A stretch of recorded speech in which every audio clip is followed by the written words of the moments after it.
మేము మాట్లాడుతున్నప్పుడు మీరు డిస్టర్బ్ చేయకండి సార్.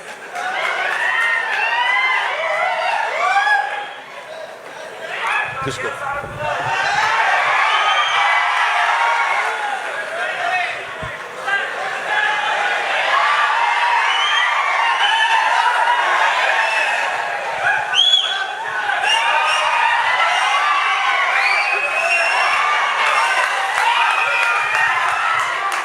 అది అటువంటి అంటే ఊరికే జస్ట్ కామెడీ కోసం అలా చేశాను, లేకపోతే ఆయన ఊరుకుంటాడా?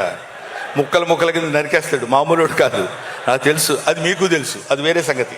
కానీ అటువంటి ఇక్కడ ప్రతిదీ మనం నాకు తెలుసు నేను ఎక్కువ మాట్లాడుతున్నానని. మీరు కూడా ఒక 70-80% ఇంట్రెస్ట్గా వింటున్నారని తెలుసు.